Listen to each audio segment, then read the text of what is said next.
Hai, kembali lagi di channel saya, Klasikus Melek Film. Pada kesempatan kali ini, saya akan membahas alur cerita sebuah film drama keluarga yang menyentuh, yang berjudul Sounder. Sounder adalah sebuah film keluarga yang diadaptasi dari novel berjudul sama, karya William H. Armstrong. Dirilis pada tahun 1972, Sounder merupakan salah satu film yang sangat sukses pada waktu itu. Dengan biaya produksi yang kurang dari $1 juta, film ini mampu meraup keuntungan lebih dari $17 juta di tangga box office Amerika. Di samping itu, film ini juga mendapat 4 nominasi Oscar, yaitu nominasi kategori aktor dan aktris utama terbaik, skenario dan film terbaik. Tidak usah bertele-tele lagi, mari kita mulai saja alur ceritanya guys. Di tahun 1933, hiduplah sebuah keluarga kulit hitam yang miskin, di pedalaman Louisiana, Amerika. Keluarga itu bertahan hidup sebagai petani penggarap perkebunan tebu, yang dimiliki oleh warga Amerika kulit putih. Film diawali dengan kehadiran sang ayah Nathan dan anaknya David, berusaha menangkap rakun untuk dijadikan santapan lauk makan malam. Sialnya mereka gagal menangkap rakun yang mereka buru, dan harus pulang dengan tangan hampa. Walaupun tidak mendapat daging rakun untuk makan malam, sang istri yang bernama Rebecca, tak marah dengan suaminya, bahkan dia menghibur suaminya yang kelihatan kecewa, karena tak bisa memberi makan keluarganya pada malam itu. Di pagi hari, anak-anak mereka bangun, dan mencium bau masakan daging yang enak. David menanyakan dari mana asal daging itu. Tanpa menjawab, si ibu menyuruh mereka segera ke dapur untuk menyantap makanan itu. Ketika mereka pulang sehabis bermain baseball bersama komunitas warga lokal kulit hitam, mereka melihat Sheriff dan para anggotanya sedang berdiri di depan rumah. Ternyata kedatangan mereka adalah untuk menangkap Nathan. Diketahui ternyata Nathan mencuri daging ham, yang telah disantap oleh anak-anaknya di pagi hari. Dengan sangat menyesal, Nathan menyerahkan diri ke pihak berwajib. Istri dan anak-anaknya sangat terkejut melihat ini. Dan anjing kesayangan mereka Sounder, terus menggonggong, seakan tak rela Nathan dibawa pergi. Sounder pun lari mengejar tuannya. Salah seorang polisi dengan tega menembak si anjing. Nathan berusaha menyenggol tangan polisi, namun tembakan tetap mengenai Sounder dan membuatnya terluka. Si anjing pun berlari ketakutan masuk ke dalam hutan. David mengejar anjingnya yang terluka itu. Ia mencari Sounder berhari-hari, namun tak kunjung ditemui. Terpaksa dia harus menghentikan pencarian Sounder, karena David harus menggunakan waktunya untuk membantu ibunya bekerja di ladang agar bisa memenuhi kebutuhan hidup. Tibalah hari di mana Nathan diadili di pengadilan, atas kasus pencurian daging yang dilakukannya. Dia dijatuhi hukuman penjara di penjara kota, dan juga harus menjalani hukuman kerja paksa, di sebuah kamp yang dirahasiakan. Beberapa hari kemudian, Rebecca dan anak-anak berkunjung ke penjara ayahnya di kota. Ia tahu bahwa dia akan dilarang menemui suaminya di dalam penjara, makanya, dia hanya akan mengutus David, untuk mengantarkan kue, sekaligus menanyakan di penjara mana, ayahnya nanti dipindahkan. Sheriff pun mengizinkan, dan menyuruh anak sulung Rebecca, untuk mengantarkan kue itu pada Nathan di dalam sel penjara. David akhirnya menemui ayahnya di sel penjara dan Nathan sangat bahagia melihatnya. Mereka pun menikmati kue buatan sang ibu. Ayahnya berkata, bahwa dia jangan pergi ke tempat ini lagi. Kemudian David bertanya kepada ayahnya di mana ia akan dipindahkan untuk menjalani hukuman kerja paksa. Namun, ayahnya pun tak tahu, di mana nantinya ia akan dibawa. Kehidupan terasa hampa, tanpa sang ayah. Di suatu hari, Sounder pulang ke rumah setelah sekian lama, dan ini menumbuhkan semangat David kembali.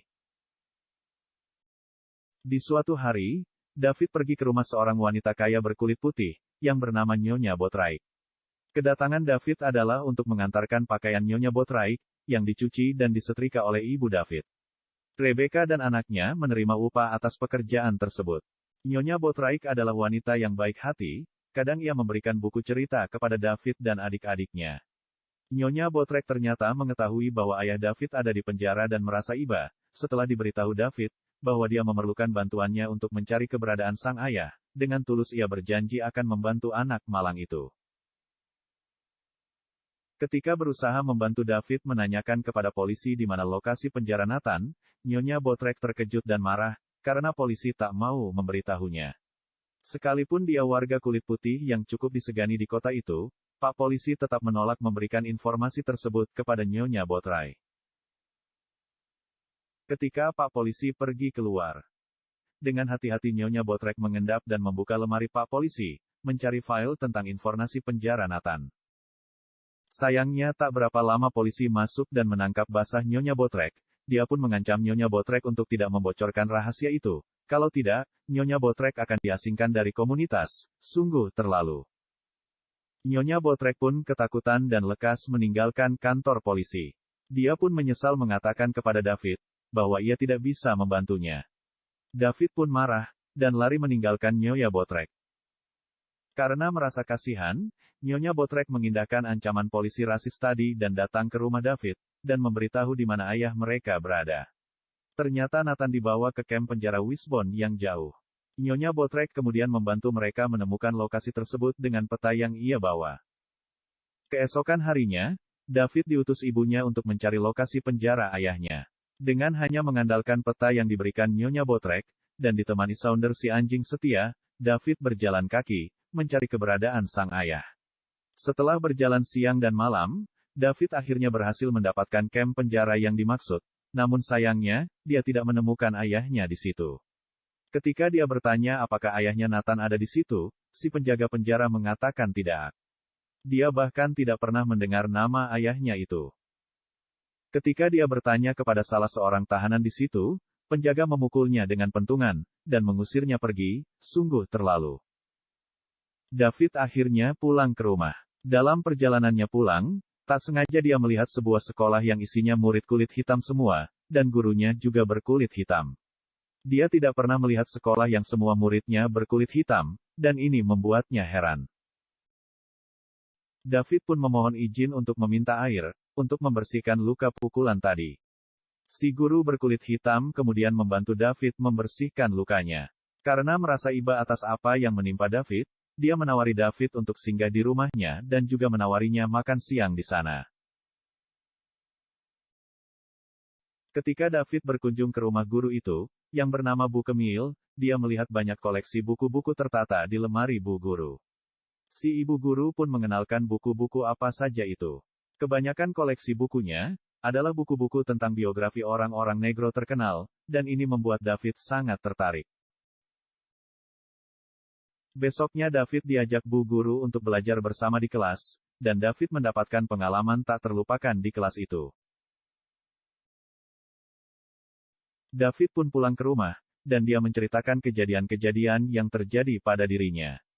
David menceritakan akan kebaikan Bu Guru Kemil, katanya, si Bu Guru mengajak David untuk belajar di sekolahnya, dan untuk tempat tinggal, dia boleh tinggal di rumah Bu Guru sampai masa belajar berakhir. Ibu David sepertinya ragu akan hal itu, dia berpikir tidak ada yang akan membantunya mencari uang, jikalau David pergi jauh dalam waktu lama. Namun dia berkeyakinan, bahwa suaminya akan keluar dari penjara segera, dan bisa kembali menghidupi keluarga lagi. Tuhan mendengar keinginan Ibu David.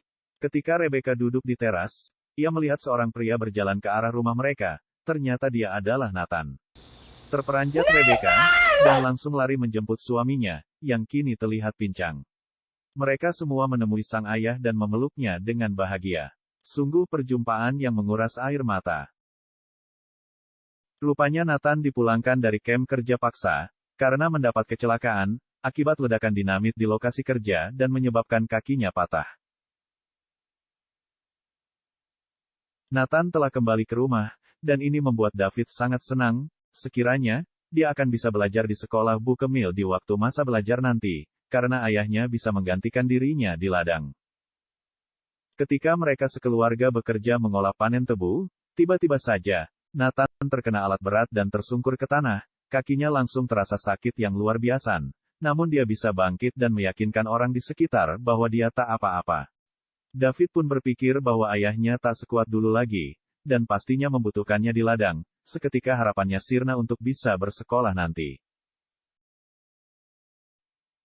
Surat datang ke rumah David dari Bu Kemil, meminta David untuk datang ke tempatnya untuk sekolah minggu depan. Mereka semua gembira terkecuali David. Dia menolak untuk mengikuti sekolah karena kasihan dengan sang ayah. Ayahnya masih sakit dan tak mampu bekerja banting tulang di ladang, tanpa bantuannya. Si ayah pun marah dan mengatakan, sekalipun aku tak punya dua kaki, aku bisa mengerjakan ladang sendirian walaupun selesai sampai 100 tahun. David tetap menolak. Nathan pun memaksanya dengan keras sehingga membuat David ketakutan dan berlari menjauh. David lari ke dalam hutan dan ayahnya pun mengejarnya. Ternyata, David sedang duduk di tepi sungai. Si ayah menghampirinya dan duduk bersama. Si ayah pun berbicara dari hati ke hati dengan David. Dia berkata, bahwa dia tidak mau kalau David bernasib sama seperti dirinya ketika dewasa nanti, miskin dan mendapat ketidakadilan. Dia dan ibunya mau David menjadi orang sukses. Dengan bersekolah, setidaknya dia bisa lebih baik dari kedua orang tuanya, yang tidak punya pendidikan. David menangis mendengar ayahnya dan keduanya berbaikan.